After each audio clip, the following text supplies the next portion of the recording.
এই মাদ্রাসার জলসায় কিছু মানুষ আসছে খুব তেড়ে উড়ে, বাইক নিয়ে উড়ে, তাড়াতাড়ি করে জামা কাপড় গায়ে দিয়ে দুপুরবেলা গোসল করে সাবান মেখে জামা কাপড় পরিষ্কার করে এসে জলসায় বসে।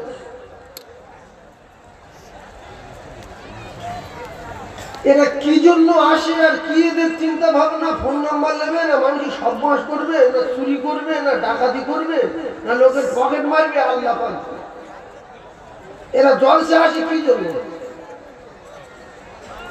জলসায় যারা আসে এদের টার্গেট জলসা শুনবো, মাহফিলে বসবো, নেকি হবে, সওয়াব হবে, গুনাহ মাফ হবে। মাহফিলে বসবো, 60 অথবা 70 বছর নফল ইবাদতে সওয়াব হবে, সেই তো উদ্দেশ্য আমাদের। কিন্তু কোনো চিন্তা ভাবনা নেই। একদল মেয়েদের ওদিকে ঘুরতে যাই, ওখানে চুড়ি মাগড়ির দোকান, সেখানে একদল শুধু দোকানে ঘুরতে, দোকান সেটাই করবে না, বাক্স পালাবে সেই চিন্তা। আর এর ভিতরে একদল মানুষ সোজা আসলো, বাড়ির থেকে নাস্তা পানি করে চাটা খেয়ে সোজা এসে বসে গেল। আজান হলে দেখবেন একদল মানুষ সোজা মসজিদে আসে, আর একদল মানুষ মসজিদের আশপাশে আড্ডা মারে। এরাও কিন্তু জানে যে নামাজ পড়া ভালো, এরা কিন্তু জানে জলসা শোনা ভালো, এরা জানে কোরআনের মাহফিলে বসা ভালো। এজন্য জান্নাত আর জাহান্নাম দুটো জিনিস আল্লাহ তৈরি করেছেন। যারা বিয়ারা কাজ করবে, আল্লাহর নাফরমানি করবে, কোরআনের মাহফিলের বিরোধিতা করবে, আল্লাহর হুকুমের বিরোধিতা করবে, আল্লাহ পাকের জন্য জাহান্নাম রেখেছেন। একদল নারী তারা ওই চিন্তা ভাবনা নিয়ে আসে। আপনারা চারিদিকে লক্ষ্য করে দেখেন, মা বোনেরা ঠিক তাদের জায়গা মতো বসে গেছে। যারা যোগ্য বাপের যোগ্য বেটি, যোগ্য বাপের যোগ্য সন্তান, যোগ্য বাপের যোগ্য কলিজার টুকরা মেয়ে, যোগ্য বাপের যোগ্য কলিজার টুকরা বেটা, এই বেটা বেটি যারা মাহফিল এসেছে দুই দলে বিভক্ত। একদল অন্য টার্গেট দিয়ে ঘুরছে, ওরা তো মায়ের জাত, যারা দোকানে গিয়ে পাক খাচ্ছে। ওদের মতো মায়ের জাত অনেকে মাহফিলে বসে গেছে। এদের লজ্জা আছে, এদের ঈমান আছে। লজ্জা শরম হলো ঈমানের অঙ্গ। আল হায়া সুন্নাতুম মিনাল ঈমান। সেজন্য আমার মায়েদের বলবো, তোমরা জলসাকে নষ্ট করার জন্য দোকানে পাক না খেয়ে আল্লাহর রাস্তে ভালো মানুষের মেয়ের মতো ভালো জায়গায় যোগ্য বাপের যোগ্য বেটি হিসাবে মায়েদের যে ব্যবস্থা করা আছে বসার জন্য, যেখানে যেখানে সে জায়গায় এসে বসে যাবে। কারণ আপনাদের ভিতরে আল্লাহ পাক অনেক পাওয়ার দিয়েছে, আপনাদের অনেক সম্মান দিয়েছে, আপনাদের কদমের তলে আল্লাহ পাক জান্নাত রাসূল ঘোষণা দিয়েছে। আপনারা চলে আসেন। যুবকদের বলছি, তোমরা পাক খেও না, অসুবিধা আছে। বাঁটরা মাদ্রাসার জলসায় একটা দুর্ঘটনা ঘটেছিল। গ্যাস বেলুন ফেটে গিয়েছিল, তাতে বহু মানুষ মারা গেছে। আমি তখন স্টেজে ছিলাম। এই এতগুলো মানুষ আজকের মাহফিলের দোয়া কবুল হওয়ার সম্ভাবনা 100%। কারণ আমরা সব বিয়াদব না, নিশ্চয়ই এর ভিতরে আল্লাহর মুমিন বান্দা, মাহবুব বান্দা, হাজার হাজার আলেম বান্দা, হাফেজে কোরআন এই মাহফিলে এসেছে। মুরব্বিয়ানে কেরাম আল্লাহর হাজি বান্দা করে এই মাহফিলে এসেছে। এই মাহফিল যাই তাই ভাববেন না। অনেক মা বোন এসেছে তাহাজ্জুদ নামাজ পড়ে, অনেক মা বোন এসেছে রমজানের রোজা রাখে, অনেক মা বোন এসেছে এক ওয়াক্ত নামাজ কাজা করে না, অনেক মা বোন এসেছে খুব ইমানদারির সঙ্গে চলাফেরা করে, ফাতেমার জীবনী ভালো করে, মা খাদিজার জীবনী ভালো করে, মা আয়েশা সিদ্দিকার জীবনী ভালো করে। সেই সমস্ত মায়েরা এসে বসে আছে। কার ওসিলায় দোয়া কবুল করবেন আল্লাহই ভালো জানেন। সেই জন্য কারো খারাপ বলা যাবে না, সবাই ভালো, আমি খারাপ। আমি আজকের মাহফিলে আসছি, আমার জিন্দেগির গুনাহ আল্লাহ মাফ করে দেবেন। আমি মাহফিলে আসছি, একটু দোয়া করব। আজকের বড় বড় মাহফিল যেখানে হয়, বাংলাদেশে বলি আর দিল্লি বলি, বোম্বাই বলি, এদিকে মোগরাহাট বলি, ওদিকে আপনার কিনা আখড়া বলি, মেটিয়া বুরুজ বলি, সেই সমস্ত জায়গায় মানুষ বাড়ির থেকে চলে যাচ্ছে। কারণ অনেক বড় মাহফিল, অনেক বড় মজমা হচ্ছে, ওখানে দোয়া কবুল হবে। হাজার হাজার মানুষ আছে। আজকের মেরিগঞ্জে 7 নম্বরে মাওলানা আব্দুল হান্নান সাহেবের জলসা, এই তো মাওলানা সাহেবের জলসা হচ্ছে, সেখানে যাই, অনেক বড় মাহফিল, দোয়া কবুল হবে। কিন্তু একবার যুবক এরা কেন যে দোকানে পান খাচ্ছে, কেন যে উল্টো পাল্টা করছে, এতে দিলের খবর আল্লাহু আলিমুল বিযাতিস সুদূর, একমাত্র জানেন তিনি, যিনি হলেন আমাদের আল্লাহ। আমরা জানি না, আমরা কিছু বলতে পারবো না, তবে লোক সংখ্যা অনেক, এদের জন্য দোয়া করি আল্লাহ যেন ওদের মাহফিলে আসবার মতো তৌফিক দেন, বলেন আমিন। আরো জোরে বলেন আল্লাহুম্মা আমিন, আর একটু চিল্লে বলেন আল্লাহুম্মা আমিন। তিনবার বললাম যে আল্লাহ আমাদের দোয়াটাকে আপনি কবুল করুন।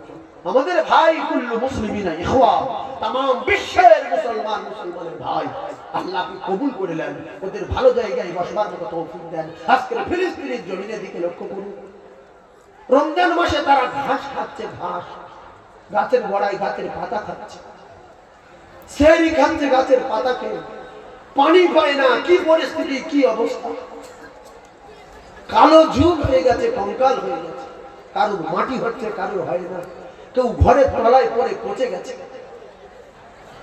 অস্তিত্ব নেই। আজকের আমরা হদ্দ খাওয়া খাচ্ছি আর মনে করছি খুব ভালো আছি, ঘুটে পড়ে আর গোবর হাসে, আর ঘুটে পুড়ে যাওয়ার সময় বলে যায় চিন্তা করবি না, তোর একদিন আছে।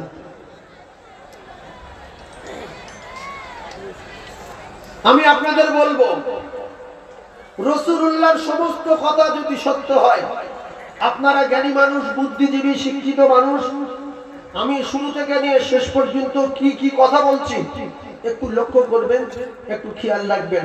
এতগুলো আলেম ওলামা, এতগুলো তলাবা, এতগুলো হাফেজে কোরআন, এতগুলো মাস্টার, ডাক্তার, শিক্ষিত মানুষ যে সমস্ত ভাইরা এসেছেন, আমার শিক্ষিত মা বোনেরা, বেটিরা, প্রত্যেকে তো খেয়াল করবেন, আমল করার চেষ্টা করবেন। আমি যেখান থেকে আবার শুরু করব, ওই লাইনটা কতদূর পর্যন্ত নিয়ে যেতে পারি আপনারা একটু খেয়াল রাখবেন। এখানে এক চিমটি, সেখানে এক চিমটি, এখানে 1 ইঞ্চি, ওখানে 1 ইঞ্চি বলবো না, একটু সোজা দেওয়ার চেষ্টা করব। আপনারা শিক্ষিত মানুষ, একটু বোঝার চেষ্টা করবেন। আমরা সবাই যারা বসে আছি, রাসূলুল্লাহ জীবনের চেয়ে বেশি ভালোবাসি না বাসি না বাবু? বাসি। বলেছে কে? আল্লাহ। আল্লাহ পাক বললেন, কুল ইন কুনতুম তুহিব্বুনাল্লাহ ফাত্তাবিউনি ইউহিব্বুকুমুল্লাহ ওয়া ইয়াগফির লাকুম যুনুবাকুম ওয়াল্লাহু গফুরুর রহিম।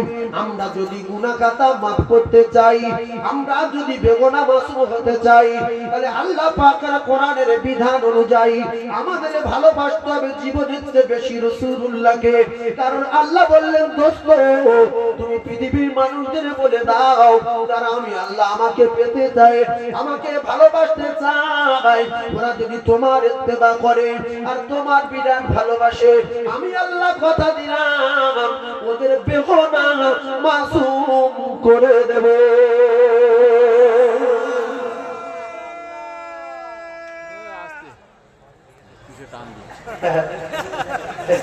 আল্লাহ এখন আছে। আমি সুবহানাল্লাহ বলার পরে যখন এই আওয়াজটা শুনতে পাই না মেরিগঞ্জ এলাকায়, তখন ভাবি কাকা কোথায়। যদি 10,000 লোক থাকে, কাকার আওয়াজ আলাদা। হ্যাঁ? আমি এলাকায় এসে বলি সুবহানাল্লাহ কোথায় রে, তো বলতে বাড়িতে, যার বলি, আর লোক বলে সুবহানাল্লাহ কি রে, তুই জানি না অমুক লোক, লোকের নাম ওই না, তো বলতে ওই নামে এখন পরিচিত সুবহানাল্লাহ। হ্যাঁ, আল্লাহু আকবার। আমার বাবাজির আল্লাহ হায়াতে বরকত দেন, জোরে বলেন আমিন। আর একটু জোরে বলেন আমিন। এদিকে রাসূলুল্লাহ বললেন, লা ইউমিনু আহাদুকুম হাত্তা আকুনা আহাব্বা ইলাইহি মিন ওয়ালিদিহি ওয়া ওয়ালাদিহি ওয়ান নাসি আজমাইন। আল্লাহ রাসূল বললেন, আমি রাসূলুল্লাহ কথা দিলাম, তোমরা যদি কমপ্লিট মুমিন আর মুসলমান বলে দাবি করতে চাও, আমি রাসূলুল্লাহ জানিয়ে দিলাম, তাহলে তোমার মা থেকে শুরু করে, তোমার বাপ থেকে শুরু করে, ছেলে মেয়ে, আত্মীয় স্বজন, আলাদা 14 পুরুষ, ওয়ান্নাসি আজমাইন, তামাম পৃথিবীর জমিনে যত মুহাব্বতের বস্তু আছে, সবচেয়ে বেশি আমি রাসূলুল্লাহ আমাকে ভালোবাসতে হবে, তবে কমপ্লিট মুমিন আর মুসলমান বলে দাবি করা যাবে। এইবার আমরা কে কেমন কায়দায় ভালোবাসি সেই জানি, কারণ কে কতটা ভালোবাসে একমাত্র জানেন আমার আল্লাহ। তবে আল্লাহ পাকের ঘোষণা অনুযায়ী আমরা যদি রাসূলুল্লাহকে প্রচন্ড ভালোবাসতে পারি, রাসূলুল্লাহ কারোর গুনাহ মাফ করতে পারে না। আল্লাহ বলেন, আমি আল্লাহ নিজেই তার বেগুনাহ মাসুম করে দেব।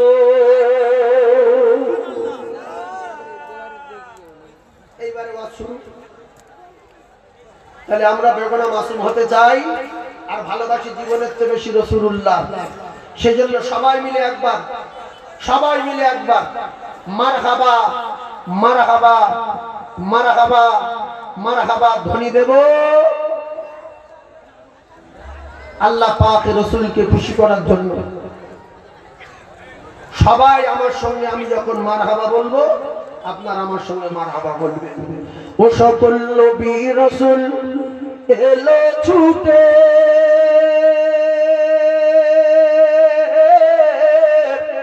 ওই মসজিদুল আকসাতে, জোরে বলুন সুবহানাল্লাহ।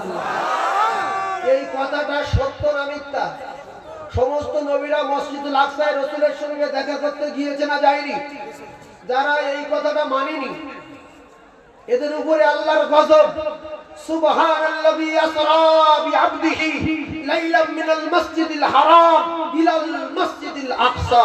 যে কোরআনকে অস্বীকার করে এ আল্লাহর দুশমন, এর ঠিকানা জাহান্নাম। কথা ঠিক আছে? এই যে আয়াতটা বললাম 15 পারা শুরুতে আছে, তাহলে রাসূলুল্লাহ মসজিদুল হারাম থেকে মসজিদুল আকসায় গিয়েছে না যায়নি? সমস্ত নবী রাসূল দেখা করতে আসলে এজন্য যে আমরা জীবনে পারিনি আর কোনোদিন পারবো না সে জায়গায় যেতে, যে জায়গা আজকে আল্লাহর দোস্ত নিজেই সশরীরে আল্লাহর সঙ্গে দেখা করতে যাচ্ছে। তাই আমরা মসজিদুল আকসাতে একটু রাসূলুল্লাহর সঙ্গে দেখা করে আসি। সমস্ত নবীদের পিছনে রেখে আমার আপনার নবী দোজাহানের বাদশা ইমামতি করেছিলেন। বলুন সুবহানাল্লাহ। ও সকল নবী রাসূল এলে ছুটে, ওই মসজিদুল আকসাতে, ও সকল নবী গণের ইমাম হলেন, ও সকল নবী গণের ইমাম হলেন মুহাম্মাদুর রাসূলুল্লাহ। মারহাবা মারহাবা বলো, মারহাবা মারহাবা মারহাবা মারহাবা বলো। আচ্ছা, আমরা যে মারহাবা বলছি আল্লাহ শুনছে না শোনে না? আল্লাহ খুশি না বেজার? আল্লাহ সামিউ, জোরে বলেন সামিউ বাসীর। আল্লাহ পাক শুনছেন, আল্লাহ পাক আমাদের উপরে খুশি না বেজার? কিছু লোক লজ্জায় মারহাবা বলে, নবী যাচ্ছে না আমার কি? নবী যাচ্ছে তো আমার কি? জোরে বলেন মারহাবা মারহাবা বলে, মারহাবা মারহাবা মারহাবা মারহাবা বলে। গেলেন নবী আরশ পাকে, পায়ের জুতা লেতে, ওই আমার আল্লাহ বলে ধন্য আরশ, ওই আমার আল্লাহ বলে ধন্য আরশ তোমার কদমের ওসিলায়। মারহাবা মারহাবা বলে, মারহাবা মারহাবা মারহাবা মারহাবা। যার কদম চুমে ধন্য আরশ, ও যার কদম চুমে ধন্য আরশ সিদরাতে মুনতাহা। মারহাবা মারহাবা বলে, মারহাবা মারহাবা মারহাবা মারহাবা বলে, মারহাবা মারহাবা। আল্লাহুম্মা সাল্লি আলা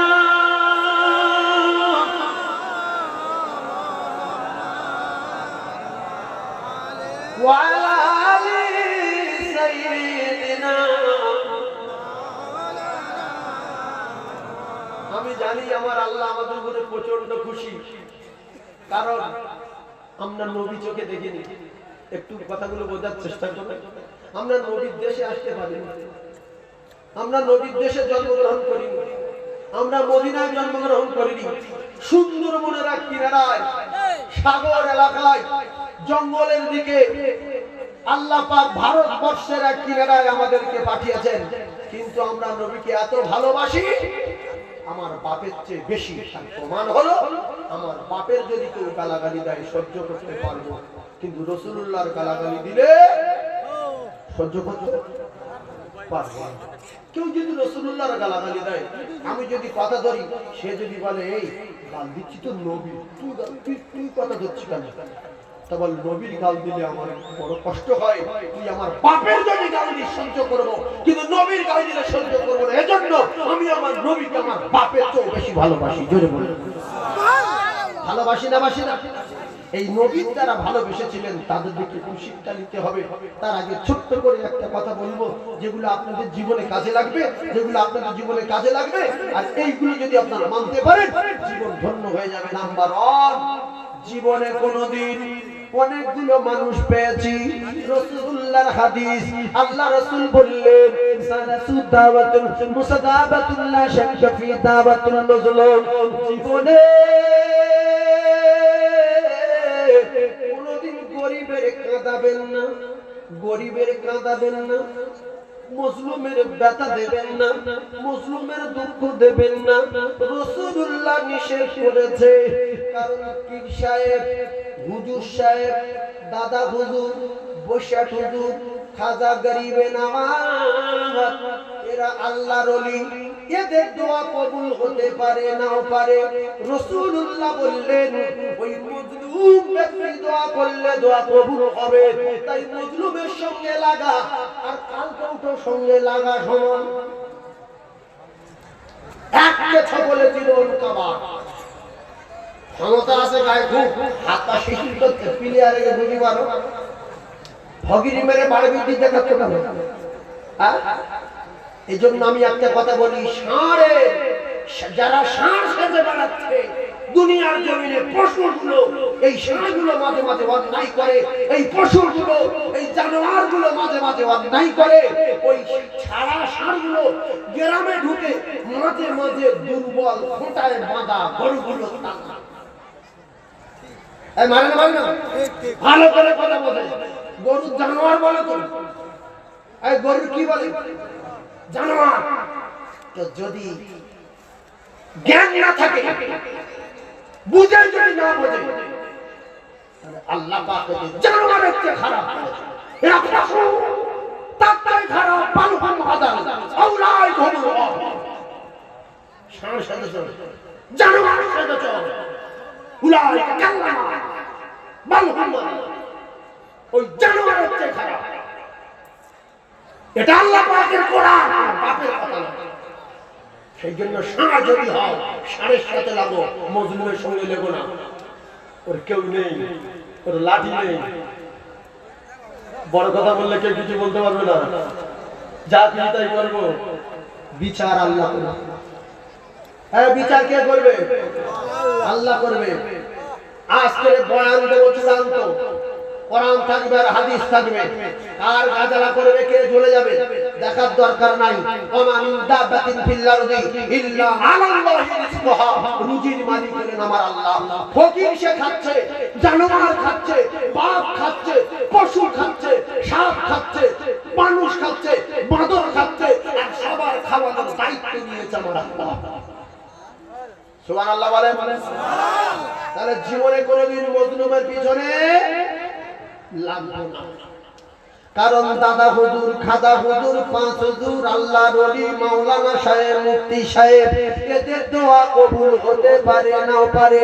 হাদিসে কোরআনে গ্যারান্টি দেওয়া নাই অমুক লোক দোয়া করলে কবুল হয়ে যাবে, গ্যারান্টি আছে? কিন্তু রাসূলুল্লাহ বলেছে মজলুম যদি দোয়া করে দোয়া কবুল হবে, গ্যারান্টি। নাম্বার 1, ভাইরা আমার, বাবাদিরা, যুবকেরা, যে সমস্ত মানুষের শক্তি আছে, গরু ষাঁড় তোর গায়ে বিরাট শক্তি আছে, দুর্বল গরুগুলো তাল্লা মেরে তোর মধ্যে একটা ষাঁড় খুঁজে তুই যদি ষাঁড়ের সাথে লাগিস তাহলে ভালো মজা হবে, ঘন্টার পর ঘন্টা যুদ্ধ হবে। এলাকার মানুষগুলো দেখবে তুই জানোয়ার বলে বাঁধা গরু তাল মারতে যাস, ও দুর্বল বলে। এইবারে আসুন কলিজার টুকরা ভাইরা আমার, যে সমস্ত মানুষের বিরুদ্ধে বিউজ্জুতি করে, যে সমস্ত মানুষ মানুষের অপমান করে, যে সমস্ত মানুষ জানে অপমান করা ঠিক না, যে সমস্ত মানুষ জানে বিউজ্জুতি করা ঠিক না, যে সমস্ত মানুষ জানে সম্মানহানি করা ঠিক না, তারা জানার পরে মানে না, আল্লাহ বলতে জানোয়ারের চেয়ে খারাপ মানুষ না। কথা বুঝতে পারলি? হ্যাঁ, ওই যারা আট ভাই, বাপ প্রধান, ভাই পুলিশ, ওদের একজনের অপমান করো, সঙ্গে সঙ্গে দাঁত গুঁড়ো হয়ে যাবে। কথা ঠিক না? ঠিক না? ফকিরের বাটার ধরে মারতে যাচ্ছ, ফকিরের বাটার ধরে। ভাইজান আমার বাবাজিরা, দ্বিতীয় নম্বরে কাবাতুল মুসাফির। আমি হাদিস বলছি আর মাঝে মাঝে কোরআন বলবো, একটা সাধারণ কথা বলবো না।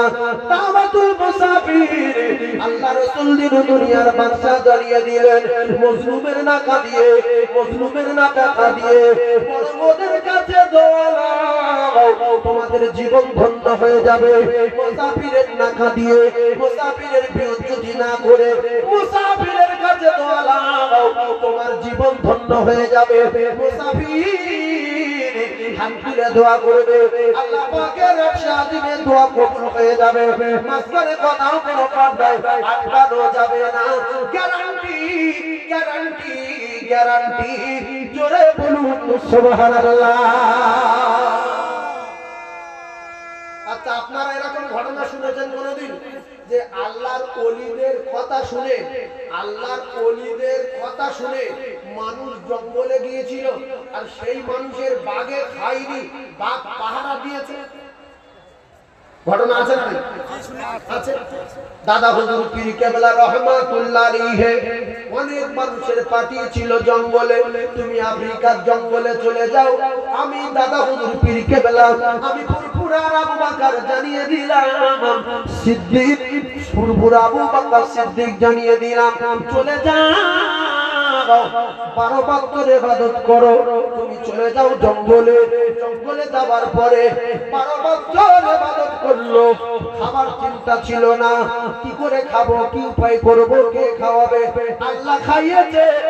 আল্লাহর সৃষ্টি মখলুক জঙ্গলের বাঘ, হিংস্র জন্তু জানোয়ারেরা ওই আল্লাহর ওলির প্রহরী আর পাহারাদার হয়ে গেছে। জোরে বলুন। এখন একটা মানুষ দাদা হুজুর পীর কেবলা আল্লাহর ওলি, দাদা হুজুর পীর কেবলা পাঠিয়েছে একটা মানুষের, সেই মানুষটা জঙ্গলে গেল, বাঘে খাই। আরেকটা পৃথিবীর মহামানব, মুসাফির পৃথিবীর মহামানব আল্লাহ রাসূল দু জাহানের বাদশা, সঙ্গী যারা সাহাবায়ে কেরাম যারা, রাসূলুল্লাহ সাহাবারা যুদ্ধের ময়দানে গেল, সেখান থেকে সাগর পাড়ি দিয়ে জঙ্গলে চলে গেল। আর জঙ্গলে গিয়ে বলছে, আমরা রাসূলুল্লাহর সাহাবী, রাসূলুল্লাহ পাঠিয়েছে, আমরা এখানে থাকবো, তোরা জানোয়ার, তোরা জঙ্গল ছেড়ে দে। জঙ্গল ছেড়ে দিয়েছে না? জোরে বলে। আমি কোথা থেকে কোন কথা বলতে যাচ্ছি? বাঘের বাচ্চা বাঘ গালে নিয়ে চলে গেল, সাপের বাচ্চা সাপ, সিংহের বাচ্চা সিংহ।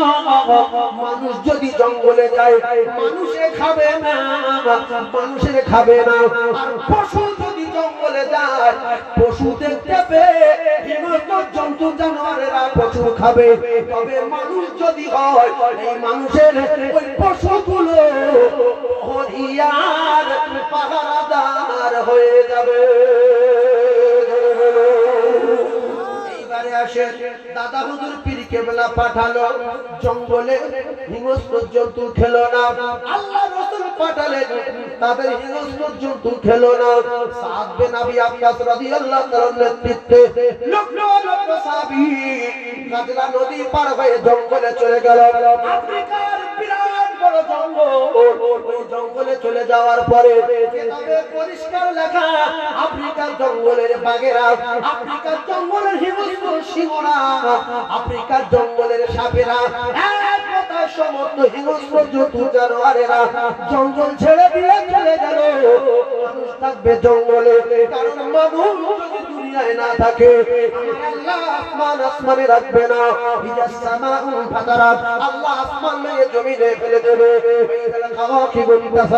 আল্লাহ আসমানে সূর্য দেখতে দেখতে পাই এই সূর্যের চেয়ে লক্ষ লক্ষ গুণ বড় তারকাগুলো আল্লাহ পাক ভেঙে জমিনে ফেলে দেবে ফাইজাল কাওয়াকিবুন তাসারাত আমার আল্লাহ পাক তারাগুলো জমিনে ফেলে দেবে ফাইজাল বিহার ফুজিরাত পৃথিবীর জমিনে যত সাগর আছে আরব সাগর বলি আল্লাহর মহাসাগর বলি বঙ্গোপসাগর বলি সমস্ত সাগরের পানিগুলো আমার আল্লাহ পাক শুকিয়ে দিয়ে সাগরের তলা থেকে আগুন বার করে দেবে এই দুনিয়া থাকবে না লয় হয়ে যাবে জোরে বলেন ইয়াউমান ফাকাবিসুরি ফাতারাতুনা ফাজা কম মাথায় তত্ত্ব বোঝেন তাহলে দাদা হুজুরের চেয়ে খাজা হুজুরের চেয়ে পাঁচ হুজুর পীর কিবলাতে বসি হুজুর বসে হুজুরের চেয়ে আপনার মা পীর বড় না ছোট কথা বলে তিনজনের দোয়া ওয়াজ কোথা থেকে কোথায় যায় খেয়াল রাখতে বলেছে ওই প্রথমে একটা কথা বলে লাঠি পাকে উল্টে দিয়ে চলে যাবো এটা মত করি না ওয়াজ কোথা থেকে যাচ্ছে কথায় খেয়াল রাখতে তাহলে যত পীর সাহেব আল্লাহর ওলি এদের জীবনে দেখা গেছে অনেক সময় দেখা গেছে এদের বাঘ নিজে আল্লাহর ওলিদের পাহারা দিয়েছে বাঘ পাহারা দিয়েছে বাঘ চড়ে ঘুরছে মানুষ আল্লাহর ওলি কেন মানুষ হলে জানোয়ার তার বইবে আর মানুষ যদি জানোয়ার হয় পুরা এটা কালানাম হয় তাহলে বাঘের খেয়ে নেবে বাঘ জানোয়ার খায় বাঘ মানুষ খায় না বাঘ কি খায় জানোয়ার খায় পশু খায় ভাইজান মা বাবা দিনাম তাহলে পীরেতে আল্লাহর ওলিতে যদি জনম দুঃখী মা বড় পীর হয় মায়ের দোয়া নিয়ে যদি সুন্দরবন জঙ্গলে যায় মায়ের দোয়া নিয়ে যদি আফ্রিকার জঙ্গলে যায় মায়ের দোয়া নিয়ে যদি ছোট্ট ডিঙি উঠে বঙ্গোপসাগর পাড়ি দিতে চায় মা যদি বলে বাপ চলে যা আমি তোর জনম দুঃখী মা জানিয়ে দিলাম তোর কোনো অসুবিধা নাই মায়ের দোয়া নিয়ে কেউ যদি জঙ্গলে যায় ওই জঙ্গলের বাঘ এই বেটার প্রহরী আর পাহারাদার হয়ে যায় এই জন্য আলেম হও হাফেজ হও নামাজি হও হাজি হও মাওলানা হও ডাক্তার হও মাস্টার হও এমপি হও এমএলএ হও হিন্দু হও খ্রিস্টান হও জৈন হও বৌদ্ধ হও মায়ের যদি নাফরমানি করো বাপের যদি অসম্মানি করো তাহলে তোমার কপালে কত বাজবে দুনিয়ায় নাস্তানাবুদ হবে আর আল্লাহ পাক জাহান্নাম তোমার জন্য রাখছে তোমার জাহান্নামে যেতে হবে আমি মুখ্য বাপের বেটা মা বাপকে কষ্ট দিয়ে শ্বশুর বাড়ি থাকে আর তাহাজ্জুদ কাজা নাই তোর কপালে আগুন লাগবে কি তাহাজ্জুদ করিস না মা আমার মানে না আমার দেখে না তোমার মা তোমার মানবে না তোমার মা তোমার দেখবে না তোমার মায়ের সেবা করতে হবে মুখ্য যদিও তোমার মা বেঈমান হয় বড় জামা গায়ে তো বিশাল মোস্তান টাকার অভাব নেই হাঁড়ি বলে দর্জি বলছে গোরগটের নিচে দেবো বলছে হ্যাঁ গোরগটের নিচে দিয়ে কপাল আগুন লাগে আগুন দাও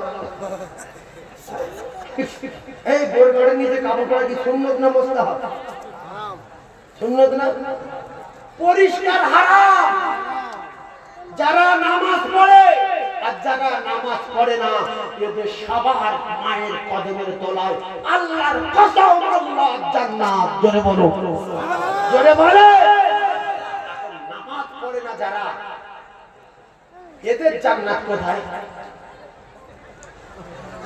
من قال لا إله إلا الله مخلصا فدخل الجنة وقال যার টুকরা ভাইরা আমার ভালো করে বোঝার চেষ্টা করুন কলেমা পড়ে নিয়েছে কলেমা মেনে নিয়েছে ইখলাসের সাথে বেগুনা মাসুম হয়ে গেছে এর ভিতরে ঈমান আছে মাঝে মাঝে শুক্রবার নামাজ পড়েছে জীবনে 5 বার শুক্রবার নামাজ পড়েছে জীবনে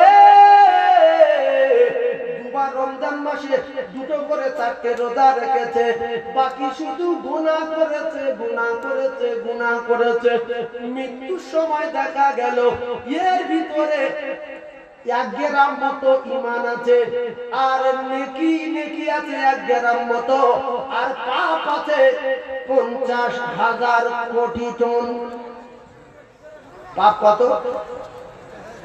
কথা বলেন, শিখে নেন, শিখে নেন। কত নামাজ পড়িনি জীবনে, দুবার নামাজ পড়েছে, দুবার, শুক্রবার দুবার। আর রমজান মাসে বহুত রমজান পেয়েছে, দুটো রোজা রেখে। আর সব মিলিয়ে যারা পরিমাণ ইমানের ভিতরে আছে, আর এই লোকটা মরে গেছে, ইমানদার না বেঈমান? তাই কথা বলে, এই লোকটা ইমানদার মরেছে না বেঈমান মরেছে? কিছু বলে না, বেঈমান। এই জন্য মারামারি লাগে আমাদের ভিতরে। যারা যারা বেনামাজি, এদের বলে ছেবলা লোক বেনামাজি, জাহান্নামী, এর বাপ ছেলে ভণ্ড, এই যে পাক্কা ভণ্ড, এই যে বলতে আসল ভণ্ড, এই যে বলছে এ দাড়ি নেই, এ ফাসেক, এ বেঈমান। কারণ তোমার কি জাহান্নামে যাওয়ার খুব শখ হয়েছে? তোমার মাথায় পোকা হয়েছে? ও যদি বেঈমান না হয়, ঘুরে আপনার দিকে আসবে। ও দাড়ি চাচা বেনামাজি, মাঝে মাঝে পড়ে, ওর ভিতরে ঈমান আছে, আপনার ভিতরে নাই। কারণ আপনি লোকের বড় কথা বলে বলে, বেঈমান বলে বলে আপনি নিজে বিপদ হয়ে যাবেন। সুতরাং 50,000 কোটি টন গোনা আর 1 গ্রাম নেকি ছিল। ওই লোকটা শুক্রবার দিন মরেছে, ওর কবরের আযাব কিয়ামত পর্যন্ত হবে না। সুবহানাল্লাহ বলে, আরো জোরে বলেন চলেন, কিয়ামত পর্যন্ত কবরের আযাব হবে না। বাপের বেটা, আর তুমি সারা জীবন নামাজ পড়ে মঙ্গলবার দিন বলে মরে গেছো। এইবার ছাড়াও, কবরে যাওয়ার সঙ্গে সঙ্গে ফেরেশতা বলে, রাদিতু বিল্লাহি রাব্বা। আমি বুঝতে পারছি না বাবা, ও খুশি করছি, বুঝতে পারছি না। ওয়াবিল ইসলাম আদিনা, আমি ধ্যান চালাচ্ছি, তুমি ধ্যান চালাচ্ছি। আর একবার বলবো, ওয়াবি মুহাম্মাদিন নবিয়্যা, আমি চিনি না বাবা, ধুলে উড়ে যাবে না।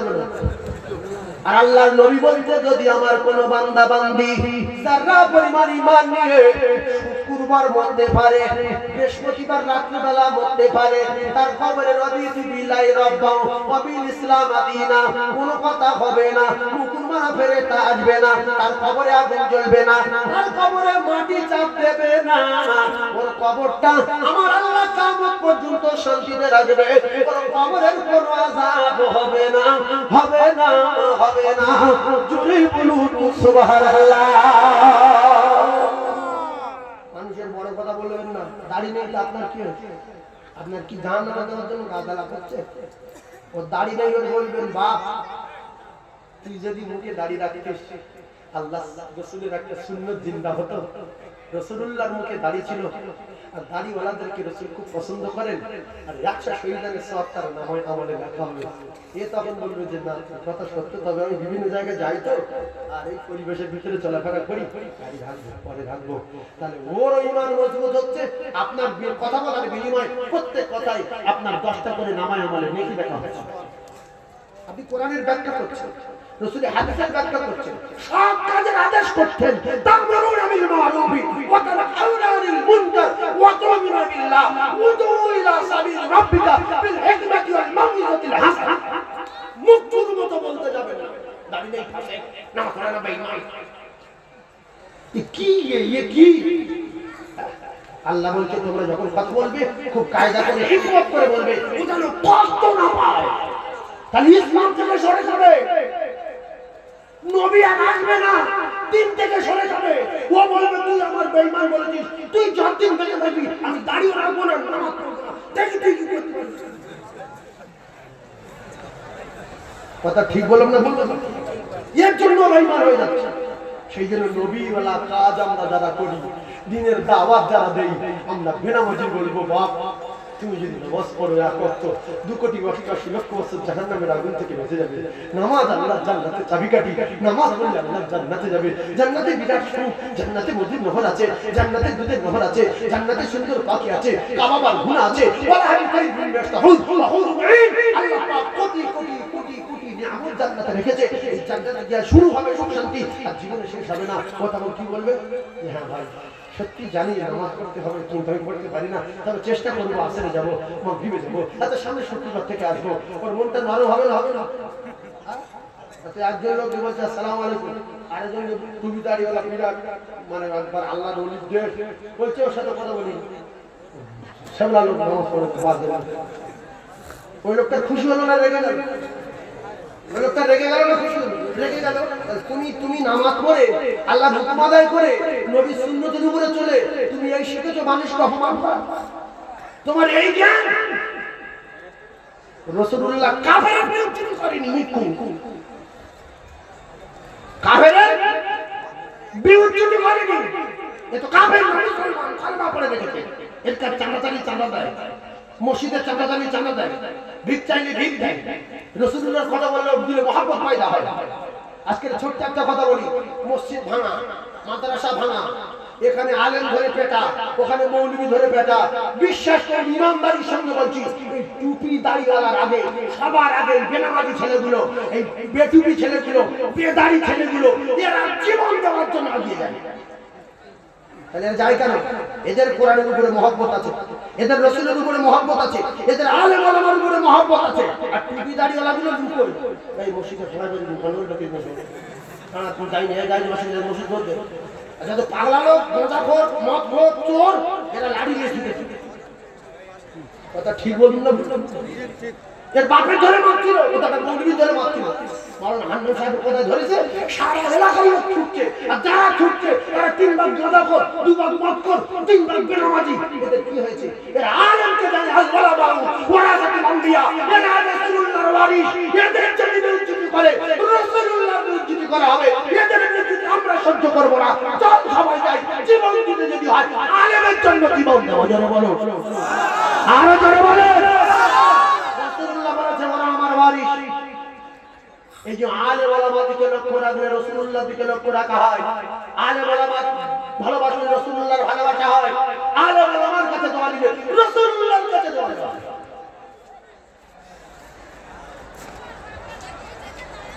সেই জন্য আলেমদের বিরোধিতা করবো না, দোয়া নেবো। জোরে বলেন, আলেমের কাছে দোয়া নেবো। অপমান জীবনে করবো না। যারা অপমান করেছেন আল্লাহ পাক তাদের সর্বগুরুর মতো মেরেছেন। কিসের মতো মেরেছে? সর্বগুরু। নমরুদ অপমান করলো ইব্রাহিম খলিলুল্লাহ, সর্বগুরুর মতো মেরেছে। ফেরাউন অপমান করলো মুসা কালিমুল্লাহ, সর্বগুরুর মতো মেরেছে। এদিকে সাদ্দাত অপমান করলো আল্লাহ নবী সাদ্দাত অপমান করলো নবী হুদ আলাইহিস সালাতু ওয়াস সালাম। আল্লাহ পাক দরজায় দাঁড় করিয়ে ইসরাতে লক্ষ লক্ষ মানুষের সামনে টুটি টিপে ধরে মেরে আমার পাড়ার পয়গম্বরের অপমান। এদিকে আব্রাহাম ওখানে দেখাচ্ছিল কিছু লোকজন আছে পিছনে। আল্লাহ বলে এমন মারবো কিয়ামত পর্যন্ত মানুষ দেখবে। ছোট্ট পাখির মুখে পাথর দিল, আর পাখির উপর থেকে পাথর ছাড়ছে, আর এর কথা আগুন লাগলো। বেঈমান আবু জেহেল রাসূলুল্লাহ রহমান করলো, ছোট্ট দুটো বাচ্চার হাতে সর্পগুলোর মতো মাঠে ছটকে ছটকে পড়ল। যতদিন বাঁচবো আলেমের অপমান করবো না। দাওয়াতুল মুসাফিরে 3 নম্বরে হলো, 1 নম্বর দাওয়াতুল মজলুমে, 2 নম্বর হলো দাওয়াতুল মুসাফিরে, নাম্বার 3 জন্মদাতা পিতা আর জন্ম দুঃখী মা। এদের জীবনে অপমান করবো না, এদের মারবো না, যদিও কাফের হয়, মুসলমান না। কি হয় বললো? এই জোরে বলে, কাফের। তোমার মা বাপ কি কাফের? এই তোমার মা বাপ কাফের। এইবারে আসি, রাসূলুল্লাহ সাহাবা ঈমানের কলমা পড়েছে বুঝলেন, আর এখানে এতগুলো চ্যালেঞ্জ করছে। কাল সকালবেলা ছেড়ে দেবে, কোন আলেম ওলামা মাওলানা মুফতি সাহেবের হাতে পড়বে, তারা শুনবে, শুনে আমার কাছে ফোন করবে যে আপনি কোথায় পেয়েছেন এগুলো। সেই জন্য আপনাদের সামনে ওয়াজ করছি না। এখানে 10,000 মানুষ আছে, এই 10,000 মানুষের সামনে না, 10 কোটি মানুষের সামনে না, সারা পৃথিবীর সামনে ওয়াজ করছি। সাহাবীর মা কলমা পড়েনি, মদিনায় সাহাবী চলে গেছে রাসূলুল্লাহর প্রেমে পাগল হয়ে। মা বাচ্চা টানে যাচ্ছে যে আমার বাচ্চারা কোথায় গেল, ঘর নাই বাড়ি নাই, মুহাম্মাদের লোক দেখতে পারে না, তারও মারধর করে। আরে সেই টানে করে চলে গিয়ে যাই, সাহাবারা দেখতে পেলেন ইয়া রাসূলুল্লাহ মা মুশরিক, কলমা পড়েনি, মা কোরআন মানে না, মা আপনার মানে না। মা আসছে, কি করব? তাড়িয়ে দেই, চলে যেতে বলি, বার করে দেই। রাসূল বলছে তাড়িয়ে দেওয়া যাবে না, বার করে দেওয়া যাবে না, তোমার মায়ের সেবা করতে করতে হবে, কারণ তোমার মায়ের কদমের তলায় আল্লাহ পাকের জান্নাত। জোরে বলো, আরো জোরে বলো। আর তুমি নামাজ পড়া ধরেছো, মাকে ছেড়ে দিয়ে মাকে ভাত দাও না, পাশের দামায় আলাদা করে দিয়ে নামাজ কাজা করো না, মায়ের সঙ্গে ঝগড়া করে বলছে দাঁড়া বুড়ি নামাজ পড়ে আসি, তার ব্যবস্থা করছি, নামাজ পড়তে হচ্ছে, তোর উপরে আল্লাহ নারাজ, আল্লাহ নবী নারাজ, তোর ঠিক আছে। যারা মা বাপকে কষ্ট দিচ্ছ আজ ওয়াজটা শুধু শুনে যায়, ওয়াজটা শুধু শুনে যায়, মায়ের দোয়া কত দ্রুত গতিতে কবুল হয়। ও পরিবার টুকরা ভাইরা, ও আলেম ওলামা ভাইরা, ও শিক্ষিত ভাইরা, রাসূলুল্লাহ যখন খিদমত করতে বললেন, সাহাবীরা মায়ের খিদমত শুরু করলেন। ওই কলেজের টুকরা বাপ রাসূলুল্লাহর আদর্শ দেখে, রাসূলুল্লাহর আদর্শে আদর্শিত হয়ে, সাহাবায়ে কেরামদের আদর্শ দেখে ঝাঁকে ঝাঁকে লাখে লাখে ইমানের কলেমা পড়ে মুসলমান হয়ে গেছে। রাসূলুল্লাহ কোন কাফেরের অপমান করেছে? জোরে বলেন। তাহলে এরা যারা মুসলমান বসে আছি, আমরা কি বেঈমান? আজ থেকে দুটো পায়ে ধরে বলছি, মানুষ জন্ম নিয়েছেন, জীবনে কোনো মানুষের অপমান করবেন না, অপমান করবেন না। একটা পশুর খুশি করে, হায় রে বুখারী শরীফের হাদিস, একটা জানোয়ারের মনটা খুশি করে আল্লাহ পাক ওই নোংরা নারীটার জান্নাতি ঘোষণা দিয়েছে। মানুষ হও, লেখাপড়া শিখেছ, খুব লেখাপড়া শিখেছ, মানুষ হও। জানোয়ারের মতো দুনিয়ায় বাঁচা ঠিক না, সরকুকুরি খেয়ে আল্লাহর কসম, পড়া আলাদা, শেখা আলাদা। পড়া আলাদা, শিখে যান। পড়া আলাদা, শেখা আলাদা। একটা ছেলে স্কুলে সাঁতারের বই মুখস্থ করে কমপ্লিট করে নিয়েছে, মাস্টারের কাছে শুধু সাঁতার মুখস্থ করেছে, মাস্টারের কাছে সাঁতার মুখস্থ করেছে। সাঁতার মুখস্থ করার পরে মাস্টার বলতে সাঁতার পড়ে নিয়েছে কমপ্লিট, বলল পুরো মুখস্থ। এইবারে যদি ওই ছেলেটাকে পুকুরে ছেলে ফেলে দেওয়া হয়, ও কি সাঁতার দিয়ে পুকুর পার হতে পারবে? পারবে? সাঁতার পড়েছে, সাঁতার পড়লে হয় না, সাঁতার শিখতে হয়। জোরে বলেন। তাহলে পড়া আলাদা, শেখা আলাদা। আরে তুই এমবিবিএ ডাক্তার হতে পারিস, সদ্য এসে কারণ গায়ে ছুরি চালাতে পারবি না। ওই ডাক্তারের আবার শিখতে হবে, কলকাতায় গিয়ে লিল্লাতনে ভর্তি হতে হবে, চিত্তরঞ্জনে পিজিতে ভর্তি হতে হবে, এবার শিখতে হবে। লন্ডন থেকে পড়ে আসতে পারো, তুমি এখন শেখো। যারা মাওলানা টাইটেল পাস করে এসেছে এদেরকে বলবেন যে তোমরা 2 ঘন্টা ওয়াজ করো, সব জানে, কিন্তু ভয়ে সন্তুষ্ট হয়ে হাদিস কোরআন খুঁজে পাবে না, মাথা খারাপ হয়ে যাবে।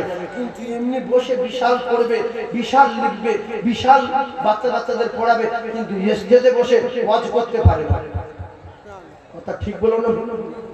তাহলে ওয়াজ করার জন্য ওই বড় মাওলানার ফুরফুরা শরীফের পীর সাহেব ধরে বড় বড় আলেম ওলামা ভারতবর্ষের জমিনে যারা ওয়াজ করছে ওদের সঙ্গে সঙ্গে ঘুরে কিছুদিন শিখতে হবে। ও পড়া কমপ্লিট করেছে, এইবারে শিখতে হবে। কি শিখবে? হুজুর কিভাবে খুতবা পড়ে, কিভাবে ওয়াজটা করে, কোন টাইমে দরুদ পড়ায়, কখন গজল বলে, কখন যে আল্লাহর দরবারে হাত তুলে দোয়া করে, কি কায়দায় ওয়াজ করে, ও যদি না শেখে পাগড়ি নেওয়ার পরে সঙ্গে সঙ্গে এসে ওয়াজ করতে পারবে। আর যদি বলে হ্যাঁ পারবো, যদি ঠেলে তো বহু লোক মরে যাবে, বহু লোক গালাগালি করবে, বহু লোক অশান্তি হবে, ওর নামে কেস কামারি করবে। কারণ ওর বাপ লন্ডন থেকে 3 কোটি টাকা খরচা করে পড়িয়ে নিয়ে সোজা বাড়ি দিয়েছে, বড় নার্সিং করে, আর 150 মেয়ে শুয়ে দিয়েছে, আর প্রত্যেকের কাছে ছুরি আছে, প্রত্যেক মেয়ের সামনে টেবিলে ছুরি আছে। বাপ বলছে শুধু কেটে যাবে, শুধু কেটে করে এবার কর। এই পারবে?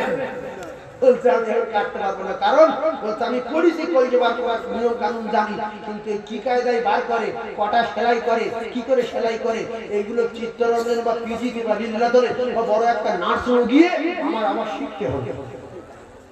কথা ঠিক বলছি না ভুল?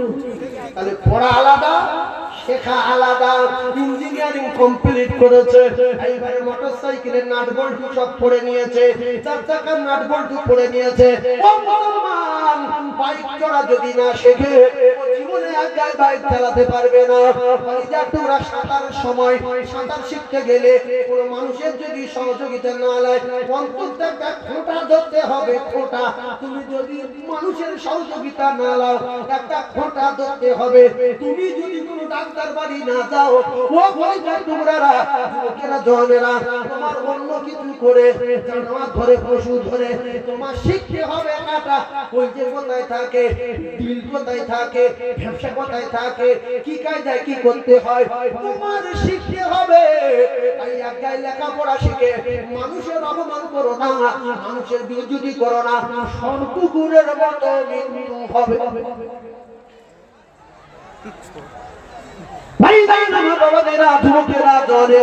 তাহলে তিনটে কথা বলতে বলতে জায়গা আসলাম। দাওয়াতুল মজলুমে মজলুমের বিরোধী করব না, দাওয়াতুল মুসাফির মুসাফিরের বিরোধী করব না, দাওয়াতুল ওয়ালিদি আলা আওলাদি কর্মধারী মা আর জনমদাতা পিতার অপমান করব না, কষ্ট দেব না। কারণ রাসূলুল্লাহ বলেছেন হুমা জান্নাতুকা, তোমার মা তোমার বাপ এই দুজনা হলো আমার আল্লাহ পাকের জান্নাত। ওয়ানারুকা, জীবনে যদি কোনোদিন এদের অপমান করো, বিরোধী করো, তোমার ঠিকানা হবে জাহান্নাম। কথাগুলো লিখে রেখে দেন, আল্লাহর কসম হাদিস বলছি, গল্প বলিনি, এতগুলো গল্প বলিনি, তিনটে কথাই পর্যন্ত আসলাম, তিনটে কথাই পর্যন্ত আসলাম। এবারে চলুন ভাইজান আমার বাবাদিরা।